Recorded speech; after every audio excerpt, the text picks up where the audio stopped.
예수님께서 당신 앞에 요한 앞에 나타난 것을 보고 요한이 예수님에 대해서 무엇이라고 했는가 하는 게 오늘 본문에 나와 있습니다. 우리가 사람을 보면 첫인상이라는 게 있습니다. 딱 보면 사람에게서 느껴지는 게 있습니다. 근데 요한이 예수님을 보고 어떻게 느꼈는가, 무엇을 보았다고 생각했는가. 여기 오늘 말씀을 보면 예수님을 보고 뭐라 그래요? 보라, 세상 죄를 지고 가는 누구다? 하나님의 어린 양이다. 예수님을 보고 어린 양이라고 표현을 했습니다. 어린 양이라고 하는 것은 우리는 뭐 귀여운 양이 얼마나 귀여워요. 거기다 이제 새끼 양, 어린 양 보면 아주 귀엽죠. 근데 유대인들에게 있어서 어린 양이라고 하는 것은 제물의 상징입니다. 제사를 지낼 때의 제물의 상징이에요. 우리는 제사 지낸다 그러면 여러분 제사 지내는 거 보셨습니까? 한국에서 제사 지낼 때 여자는 피자 가지고 제사도 지낸다 그러는데 옛날에는 뭐 피자가 없었죠. 옛날에는 이렇게 밥을 짓고 국을 끓이고 또 과일 같은 걸 이렇게 순서에 따라서 뭐 그렇게 정성스럽게 만들어 가지고 제사를 지냅니다. 제사 지내는데 그런 제물들이 있어요. 이스라엘 사람들은 우리 같이 농사 짓는 나라가 아니잖아요. 우리는 농경 문화이기 때문에 농사 짓는 거 가지고 조상에게 제사를 지내요. 그러니까 제사상에 올라가는 게 대부분 밭에서 논에서 뭐 그런 나는 곡식이나 과일이나 그런 것들이 중심입니다. 이스라엘 사람들은 유목민입니다. 양을 치는 목축을 하며 살아가는 사람들이에요. 그러니까 그들이 제사 지낼 때에 양을 드리는데 하나님이 아무 양이나 제물로 드리도록 하신 것이 아니고 어린 양을 흠없고 점없는 뭐 이렇게 다리를 존다든지 문제가 있는 그래가지고 이거 별 볼일 없고 어차피 버려야 될 거 이런 걸 제물로 드리는 게 아니고 깨끗하고 충실한 그 어린 양을 하나님께 제물로 드려요. 우리는 조상적부터 조상에게 제사를 드렸습니다. 그런데 이스라엘 사람들은 하나님에게 유예를 하신 하나님에게 제사 드리니까 하나님의 어린 양 그러면 하나님께 제물로 드릴 양이다. 예수님을 보고 그런 흠없고 점없는 어린 양이라고 요한이 표현을 했습니다. 놀라운 일입니다. 근데 이 양은 우리는 제사 지내면 조상 신이 와서 먹고 간다. 조상신을 잘 대접하기 위해서 제사를 지내요. 조상신이 이걸 잡숫고 가지고 자손들에게 복을 빌어주길 바라서 정성스럽게 제사 지내는 거예요. 조상신에게 우리가 정성스럽게 제사를 드리지 않으면 조상신이 노할 수도 있고 복을 안 주고 화를 줄 수도 있고 그래서 우리가 그러잖아요. 죽으면 누구 밥을 얻어먹어요? 자손이 그 중에도 이제 맏아들 제사 지내는 게 죽으면 귀신이 돼서 밥을 얻어먹는다. 제사를 그렇게 표현을 합니다. 그제 표현이 조금 좀 그렇죠. 근데 여기에 하나님의 어린 양 그러면 하나님은 양을 바치면 양을 그렇게 잡수시는 그런 우리식의 제사의 개념인가? 이런 생각이 들어요. 제물이라 그러니까. 근데 이스라엘 사람들의 그런 제물을 생각하면서 우리 같으면 이제 하나님이 잘 잡수시는 걸 생각하는데 여기 앞에 좀 이상한 표현이 있습니다. 하나님의 어린 양 그런 거 이 앞에 뭐라고 수식이 붙어 있는 거 하면 보라 뭐를 지고 가는 세상 죄를 지고 가는 하나님의 어린 양이다. 이거는 이 어린 양에 대한 표현입니다. 이 어린 양이 하나님이 기쁘게 받으실 그런 데 의미가 있는 게 아니에요. 이 제물이 될 어린 양은 세상의 죄를 대신 지고 가는 제물입니다.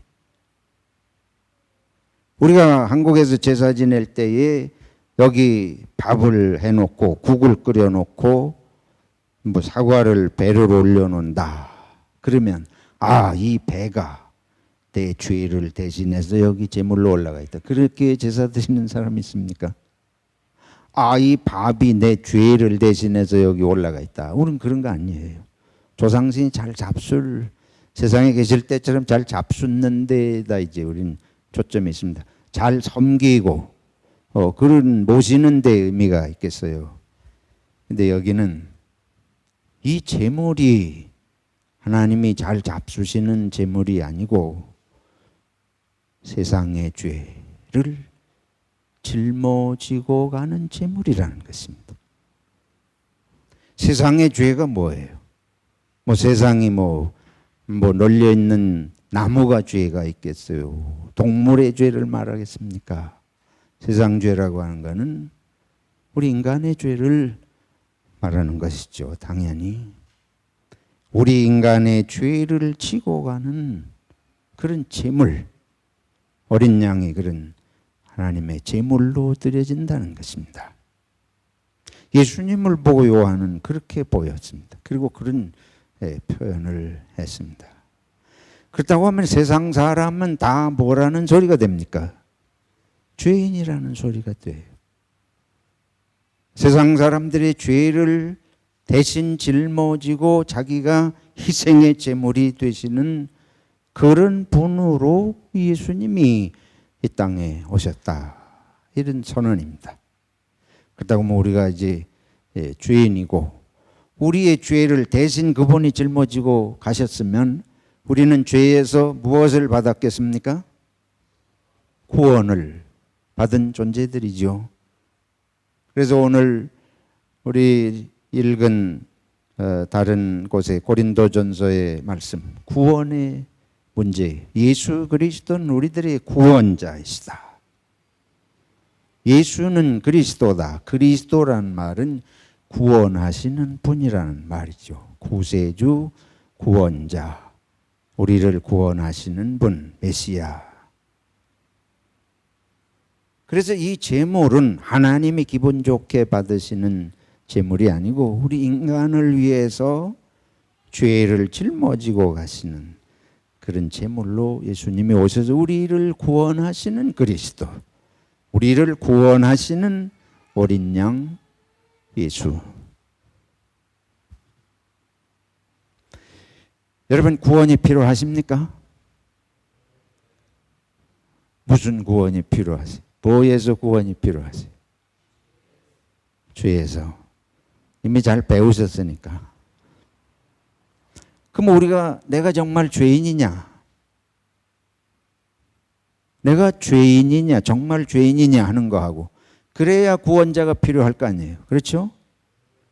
내가 정말 죄인이냐 하는 데 문제하고 이 죄에서 정말 구원을 받는다고 하는 게 뭐냐? 뭐가 죄고 뭐가 죄인 줄을 또 알아야 되겠죠.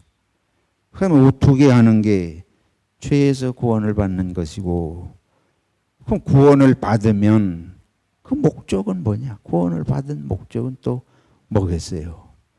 이제 이런 전체적인 것을 이제 연결해서 이 세상 죄를 지고 간 하나님의 어린 양 예수님이 한마디로 요한은 그렇게 표현을 했습니다.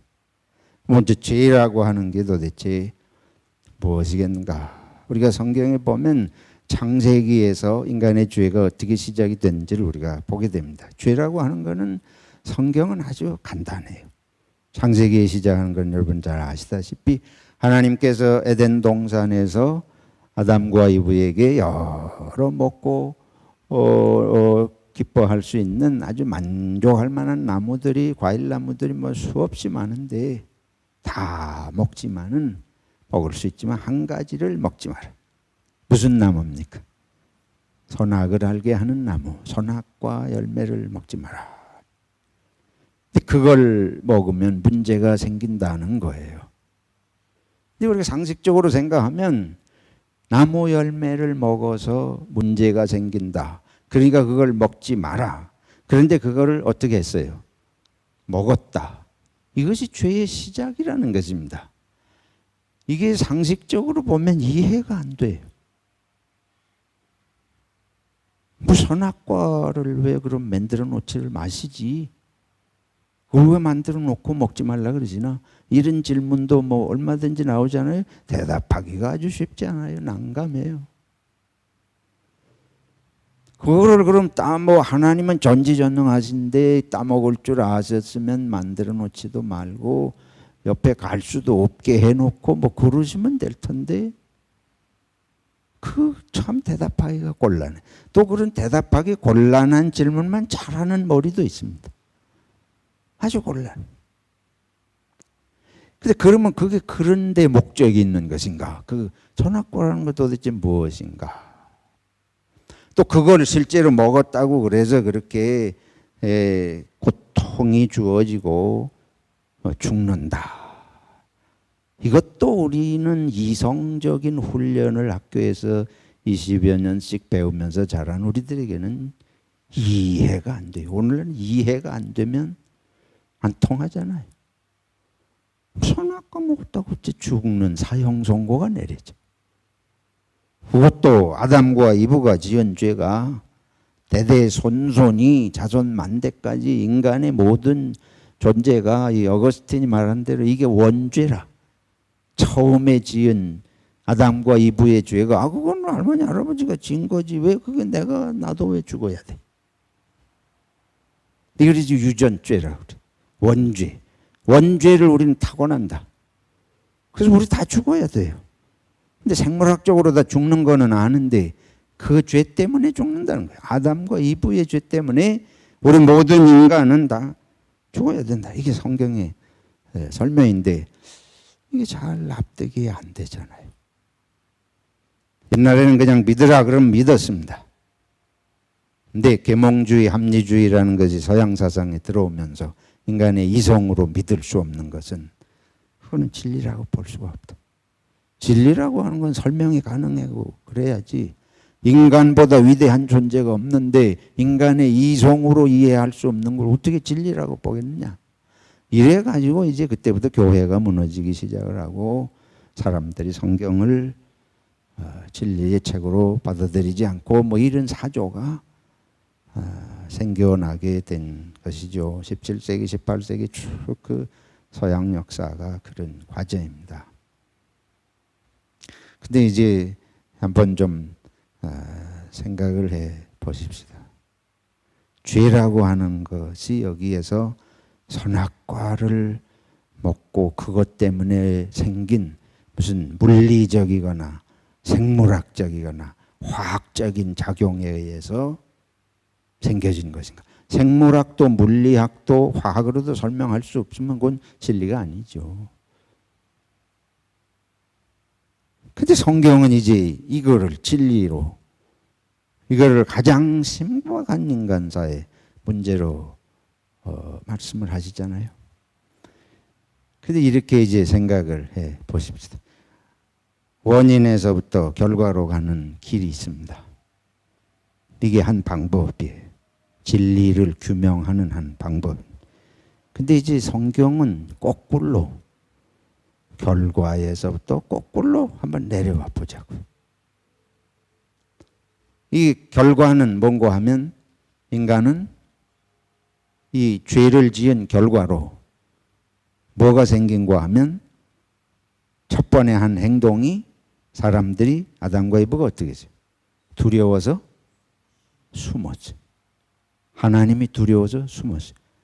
신인식, 하나님에 대한 인식이 하나님을 어떤 분으로 보기 시작하는가 하면 두려운 분이에요. 하나님에게 잘못 보이면 큰일 나요. 망할 수도 있고 뭐 죽을 수도 있고. 모든 종교가 다 그렇습니다. 모든 종교가 신에 대한 두려움을 품고 있습니다. 우리가 제사도 조상신에게 제사 드리는 것도 다 두려움 때문에 복을 안 주시고 재앙을 받을까 봐.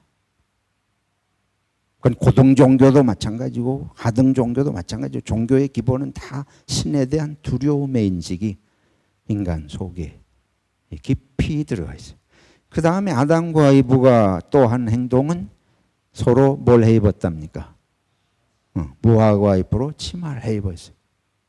벌거벗고 있어도 아무 부끄럽지 않던 것이 이제는 갑자기 부끄러워진 거예요. 그러니까 여러분이나 저나 다 부끄럽잖아요. 그렇잖아요? 홀랑 벗고 예배당 오실 분 있습니까? 하나도 없잖아요. 이게 결과는, 현상은 틀림없어요. 현상은 우리가 신에 대한 두려움이, 미지의 세계에 대한 두려움이 항상 있고, 서로 모든 존재, 서로 사람들에 대해서 다 부끄러워하는 그런 마음이 있어요. 그래서 감춰요. 숨고 감추는 것은 모든 인간에게 공통적인 예외가 없는 본성입니다. 이건 나타난 현상이고 결과예요. 그 다음에 하나님께서 심판하시는데 심판의 결과는 뭔가 하면 심판은 인간이 고통스러운 삶을 살 것이다.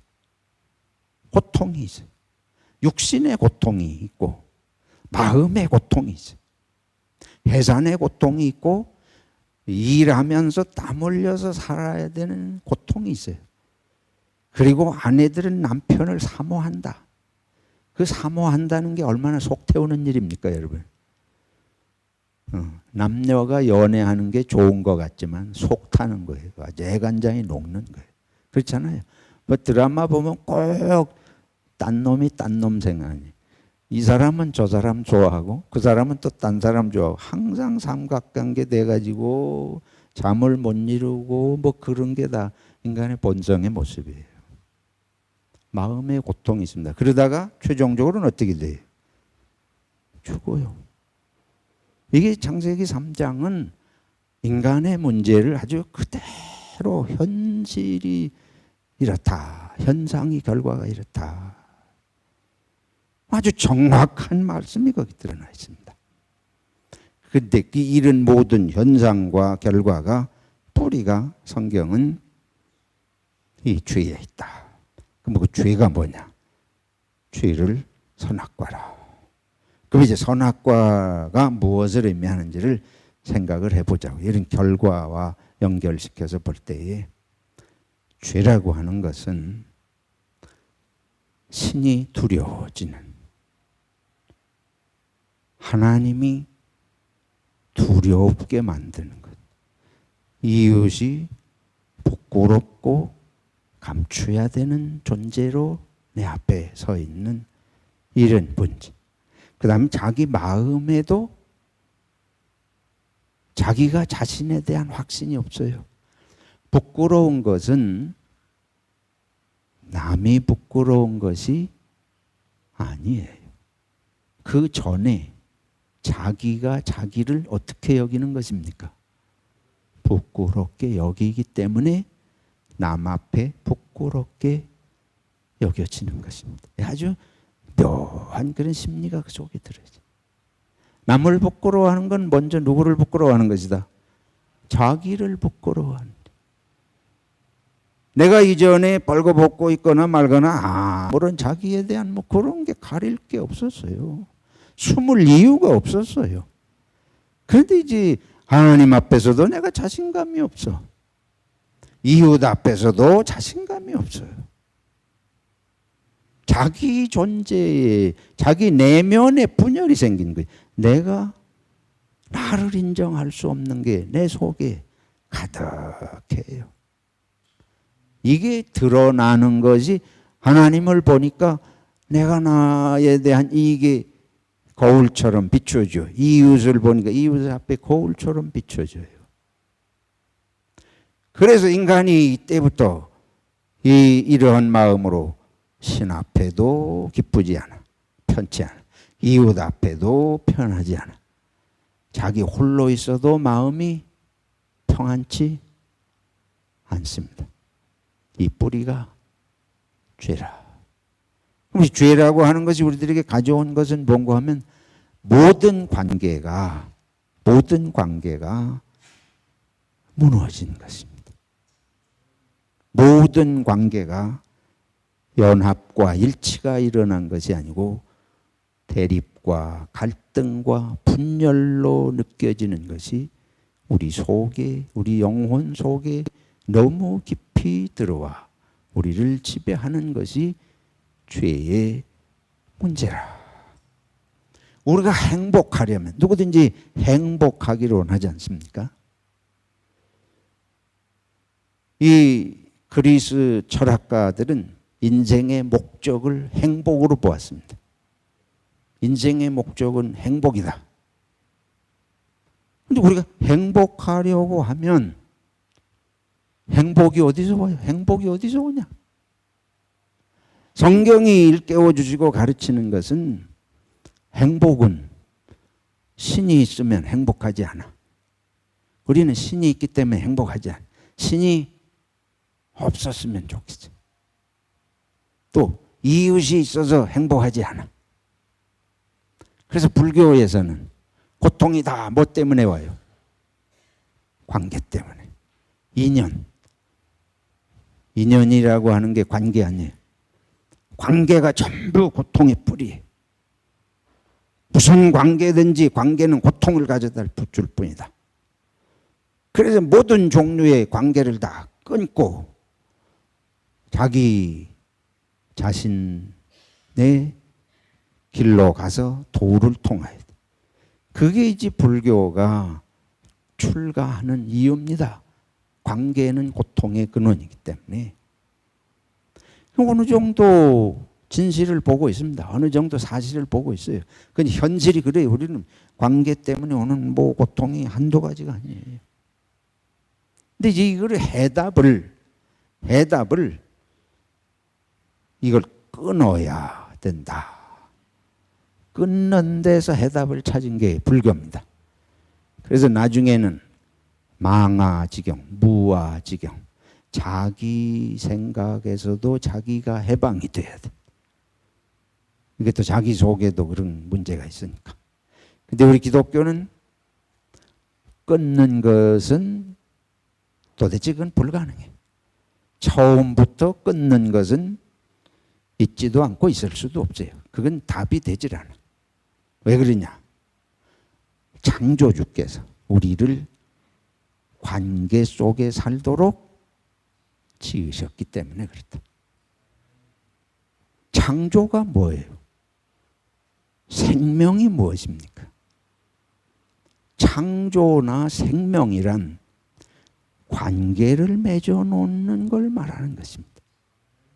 생명은 단독자로 생명이 있을 수가 없습니다. 모든 생명은 기가 막힌 관계 속에서 발생하는 거예요. 하나님이 남자와 여자를 지으셨습니다. 이것도 생명은 관계성 속에서 새 생명이 나온다. 생명의 의미라고 하는 것은 전부 관계를 맺어가는 데서 나오는 거예요. 그런데 관계를 끊어지면 그럼 뭐겠습니까? 생명의 반대가 뭐예요? 죽음이에요. 그래서 성경은 죽는다는 건 무슨 표현인가 하면 그거는 관계가 끊어진다는 얘기예요. 백성 중에서 끊쳐지리라. 구약이 그런 표현을 해요. 그러면 그건 뭐 한다는 소리입니까? 죽는다는 소리예요. 관계가 끊어지면 그건 다 죽음입니다. 그러면 선악과 얘기로 돌아가 보죠. 선악과는 뭘 말하냐? 선악과를 먹으면 뭐 하리라? 죽는다. 그 말은 선악과를 먹으면 무엇이 끊어진다는 얘기가 돼요? 관계가 끊어지는 존재가 될 것이다. 이 말을 잘 새겨보면 하나님께서는 너희가 살아가면서 제일 중요한 거 생명인데, 생명은 뭘 말하느냐? 관계가 끊어지지 않을 때만 유지되는 것이다. 먼저는 누구와의 관계가? 하나님과의 관계가. 근데 이게 선악과를 먹으면 이제부터 하나님과의 관계에 문제가 생겨요. 이웃과의 관계에 문제가 생겨요. 자기 속에 있는 자기 간에 문제가 생겨서 이게 전부 분열과 갈등과 대립. 자기 만족을 못해요. 오늘 시대는 더 그렇습니다. 자기 만족하는 사람이 아주 드물어요. 한국은 특히 그래요. 그 증거가 뭐예요? 성형이 발달하는 거예요. 대통령이 돼도 만족하지? 또 목사는 뭐 또 저런 소리 나가나. 그런데 잘 생각해 보세요. 대통령이 만족하면 왜 그렇게 하겠어? 했는지 안 했는지 가지고 요새 싸우지만 하여튼 문제는 하늘 꼭대기 올라가도 인간은 만족하지 못한다. 이게 마음에 들어왔기 때문에, 영혼에 들어왔기 때문에. 여러분의 아내가 아무리 이쁘고 아름답고 헌신적으로 여러분만 위해서 살아도 만족하지, 완벽하게 만족하지 못해요. 그러려니 사시기 바랍니다. 남편을 바꿔도 마찬가지. 그러니까 지금 행복한 줄로 믿으시기 바랍니다. 본성이 그렇게 하게 돼 있어요. 아담과 이브가 그때 본성 때부터 벌써 치마해 있고, 사람이 하나님 안 믿어지는 게 당연해요. 그 죄의 본성이 들어요. 이런 것에 우리가 이 지배를 받고 있기 때문에 예수님의 구원은 그러면 뭔가? 예수님이 오신 이유가 뭔가? 하나님께서 원하시는 것은 하나님에 대한 인식이 바뀌고, 서로에 대한 존재에 대한 인식이 바뀌고, 자기가 누구인지에 대한 인식도 바뀌는 새로운 존재, new being, 새로운 피조물이라고 성경에 말씀하는데, 그 새로운 존재가 우리가 되게 하기 위해서 예수님께서 오셔서 우리를 새로운 존재가 되게 하시기를 원하셨다. 어떻게 하느냐? 죄에서 해방을 받아야 새로운 존재가 돼요. 그게 구원인 줄로 믿습니다. 죄사함은 새 존재가 되는 거고, 새 존재는 뭐냐? 첫째는 하나님하고 내가 화목해진 거를 깨닫는 거예요. 누구 통해서? 예수님 통해서. 이웃과의 사이에 당신과 나는 하나님의 같은 사랑받는 자녀들입니다. 그리고 자기에 대한 자기 존재를 인정하지 못하던 이것이 나는 하나님의 무엇을 받는 존재다. 사랑받는 존재다. 하나님의 사랑받는 자녀라고 하는 것을 깨닫게 하시기 위해서 예수님께서 십자가를 지시고 친히 우리의 죄를 다 사하시고 구원하셨다. 믿습니까? 그래서 우리 믿는 사람들이 깨달아야 될 가장 중요한 건 이거예요. 이제 나는 하나님의 사랑받는 자녀다. 하나님은 내게 두려운 분이 아니고 하나님은 나의 사랑하는 아버지시다. 그래서 예수님 항상 하나님을 뭐라고 부르셨다고요? 아버지라고, 사랑하는 아버지라고 부르도록 가르치셨습니다. 그건 다름이 아니고 네가 네 아버지의 사랑받는 자식인 걸 알아라. 그리고 다른 사람들도 다 눈에 보면 죄밖에 안 보여. 다른 사람도 뭐 현찮고 허물된 거, 못마땅한 거밖에 안 보여요. 근데 이걸 이제 눈을 바꿔서 하나님이 그를 위해서 예수님을 보내시고 십자가에 죽으셔서 그의 허물과 죄를 다 용서하셔서 하나님의 자녀가 되었으니 그가 내 형제 자매고 사랑하는 자다. 이게 예수님 안에서 일어난 구원의 역사고 우리들에게 주신 축복인 줄로 믿습니다. 그럼 우리가 어떻게 살아야 되겠습니까? 이제 죄에서 구원하신 목적은 처음에 그 모습, 에덴 동산에서의 모습, 하나님을 두려워하지 않고 하나님을 부모 앞에서 엄마 아빠에서 재롱을 부리고 매달리고 천둥번개가 쳐도 엄마 품으로 뛰어들고 그러면 마음이 놓이고 너희가 어린아이 같지 않으면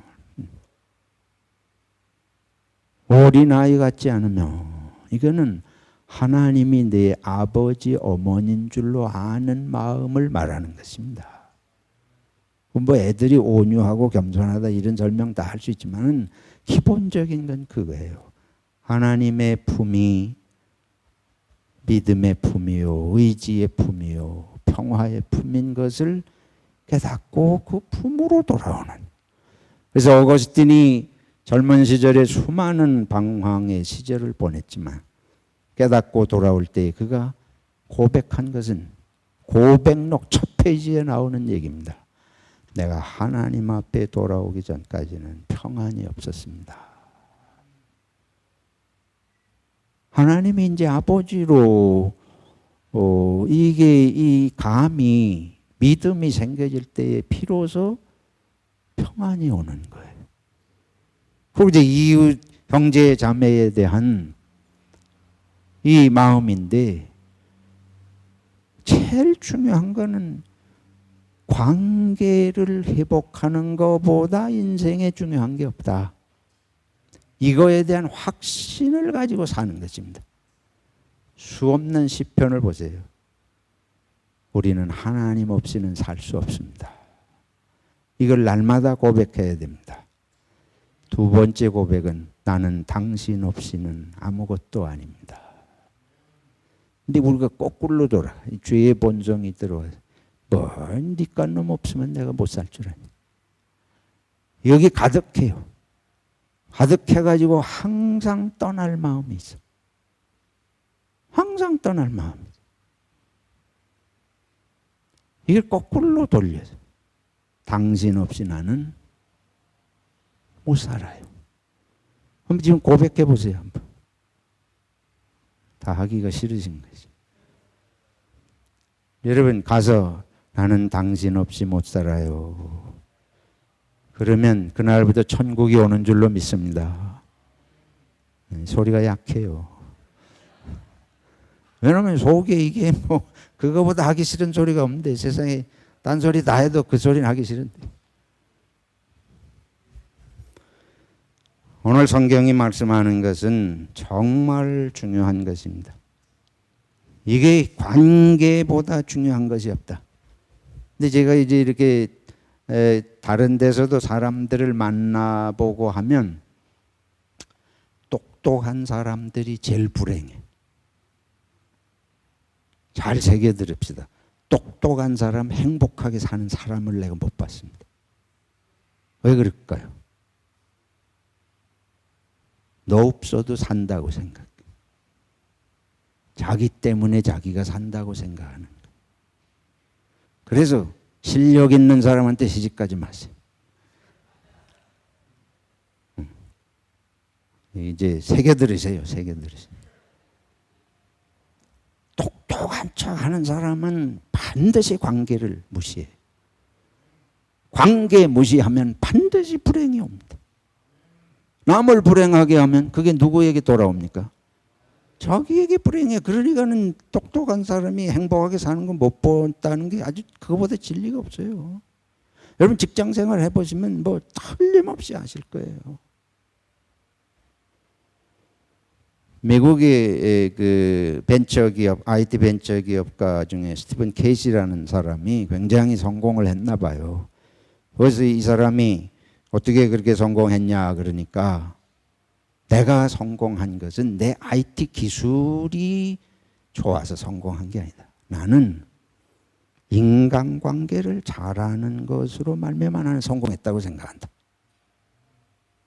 실제로 재정이라든지 일반적인 어떤 것에든지 성공한 사람들의 통계를 분석해서 조사해서 분석하니까 능력으로 성공했다고 여겨지는 사람 15%래.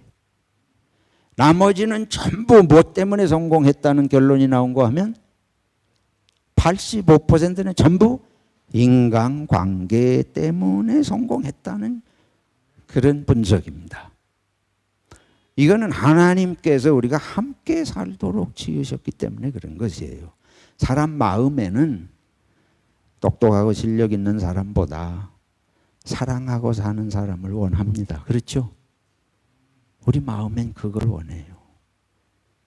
그래서 능력 있는 사람들만 모아놓으면 그게는 지옥 같은 곳이 되는 거예요. 왜냐하면 경쟁하거든. 능력 많은 사람은 내가 더 잘 뛴다. 그래가지고 경쟁하기 때문에 지옥같이 되게 돼 있습니다. 근데 바보 같은 사람들이 모이면 어떻게 해요? 서로 도움을 받아야 사니까. 도움받고 도움 주고 살라 그러면 그게 천국 아니겠습니까? 금년에 저희들은 진리 안에서 참된 사귐의 공동체를 우리 교회의 표로 삼고 있습니다. 이거는 뭐 우리가 그냥 만들어낸 게 아니고 성경의 시작부터 끝이 그 얘기예요. 저와 여러분이 가정에서도 당신과 나는 하나입니다. 당신 없이 내가 없습니다. 교회에서도 그런 고백을 자꾸 하시기 바랍니다. 속으로라도 에휴 저 사람 나 없으면 좋겠다. 그러면 금방 회개하세요. 교회는 일만이 하는 데가 아닙니다. 교회는 사랑하는 데인 줄로 믿습니다. 교회는 나를 능력을 드러내는 것이 아니고 당신의 귀함을 인정하는 것이 교회의 주님께서 원하시는 것입니다. 그래서 여기서 우리가 그런 삶의 모습을 연구하고 연습하고 실습해서 세상에 가서도 그렇게 사는 훈련장이 교회인 줄로 믿습니다. 예수님이 우리를 능력 보고 부르신 것이 아니라 사랑으로 부르셨지. 그러나 사랑하는 사람들에게 있어서는 능력 없는 사람이 없습니다. 사랑하면 능력이 발휘가 되거든. 사랑하면 그 사람 속에 능력이 발휘가 돼요. 사랑하지 않으면 그 사람 속에 능력을 죽이게 돼. 서로 사랑하면 딴 사람이 보인다니까요. 딴 사람이 나타나요. 그 사람 모르던 모습이 그 속에서 나타나요. 그러면 하나님께서 일도 잘 되게 하시고 열매도 많이 맺히게 하실 줄로 믿습니다. 금년 한 해 저와 여러분을 하나님께서 이런 성령의 능력으로 충만케 하시기를 축원합니다. 하나님 아버지, 우리는 연약하고 부족합니다. 그러나 하나님의 말씀은 생명의 말씀이고 우리들에게 삶의 모든 것이 그로부터 말씀 속에서 주님께로부터 나오는 줄을 고백합니다. 가정에서도 교회에서도 삶의 현장 일터에서도 주님의 사랑으로 관계를 아름답게 할 수 있는 능력으로 축복해 주시옵소서. 예수님의 이름으로 기도하옵나이다. 아멘.